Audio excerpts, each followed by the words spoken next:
Hello, this is Matt DeYoung from VDS, and welcome to March. For us here in Michigan, March usually, or we hope, means that we're a little bit closer to spring and some warmer weather.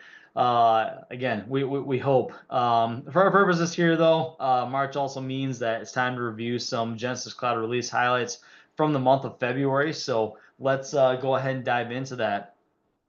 In February, Genesys rolled out 41 new updates spread across 4 different release dates. As we typically do, we'll cover some of the key highlights, key release notes here, but all releases can be reviewed within the Resource Center. So first one for release highlights that apply to all license types. First one here on February 3rd was the ability to configure performance dashboard widgets with work team and reports to filters. So this update just simply to the two performance dashboards helps supervisors just kind of monitor those performance metrics for dynamic user lists. Things like members of specific work teams or even users that may be reporting to a specific individual. The enhancement just helps simplify the process of tracking agent performance and improves the usability of dashboard widgets overall.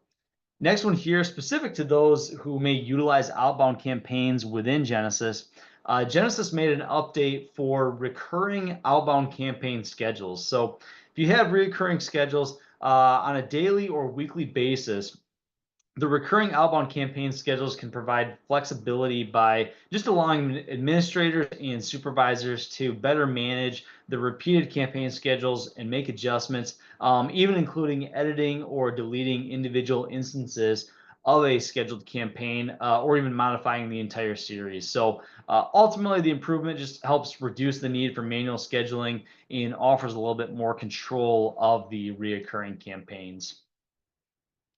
Next couple here on February 10th, first one, the auto answer for voice interactions on queue settings.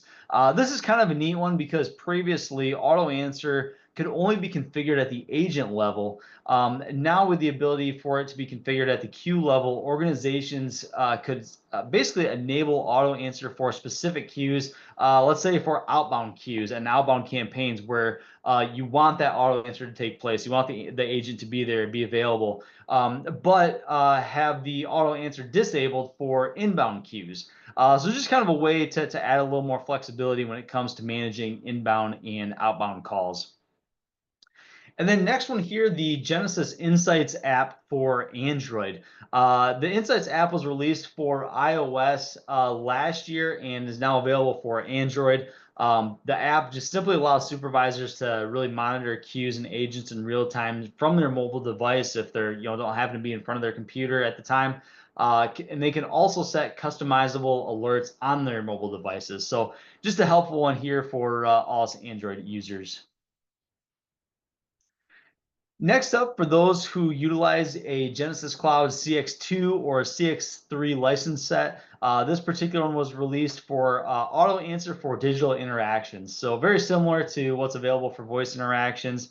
Organizations can now configure the agent settings to auto answer email, SMS, and messaging interactions, just to help ensure that eligible digital interactions are immediately answered when they're assigned to an agent.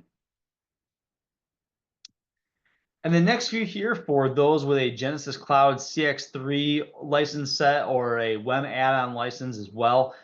First one here on February 3rd is the Workforce Management Activity Codes for Coaching and Learning. So this is really applicable to organizations who utilize the coaching and learning modules within Genesys. If you're not using those today, I'd highly encourage you to either talk to us about potentially using those or just diving in and seeing how they could be used within your organization. But for this particular update, should be helpful because previously coaching sessions defaulted to a training activity code within Genesys and on the schedule. Now organizations can create and set custom activity codes for the coaching and learning sessions within the workforce management schedules. So just allows organizations to just better align coaching and learning activities with the most relevant categories for their business. Next one here on February 10th, kind of a neat one as well. filter and search conversations by acoustic metrics and wrap-up codes. So organizations can use the content search view and find conversations based on acoustic metrics. So things like an agent and customer talk times, overtalk instances, or even silence percentages. And really, this helps teams identify interactions that maybe contain specific speech patterns, like a long silence or frequent interruptions. Very quickly kind of look at those ones and try to dive into them a little bit quicker to understand, kind of what's going on. Maybe if there is some coaching that's necessary. So again, just really helps make it easier overall to locate those types of conversations. And then last highlight here for CX3 license set, reminders for agents about their next scheduled activity. So again, kind of a cool one, and it's hopefully helpful as well. The ability to configure reminders for that next activity. The reminder can be configured between 1 minute and 15 minutes. So I'm sure as many of you know, to this point, agents receive notifications about their next scheduled start time basically at that time. So with this update now, organizations can simply customize that a little bit better, give a little bit of a advanced reminder to the agent, and hopefully help with just improving overall agent readiness and schedule adherence as well.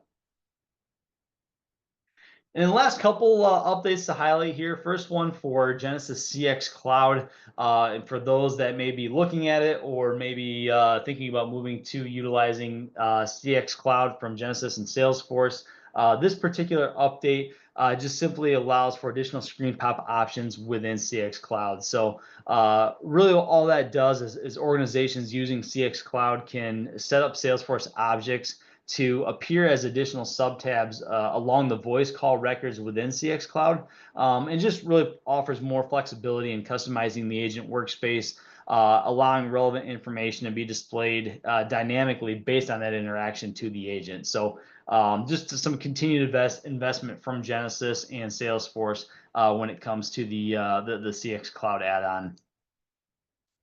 And then finally, related to Genesys Agent Copilot and everything that Copilot offers, maybe a small one, but I think a significant one too, the Agent Copilot Dictionary Management. So this update simply allows organizations who may use the speech and text analytics dictionary management to apply these terms to Copilot as well. So if you are at an organization or in an industry where there's very specific industry terms, product names, or other unique vocabulary, using dictionary management and now applied to Copilot will just offer more accuracy in that summarization. So hopefully this quick overview of the highlights is helpful. Again, if you have any questions, please don't hesitate to reach out either to myself or anyone else from the VDS team. As always, thanks for your partnership and hope you have a great month of March.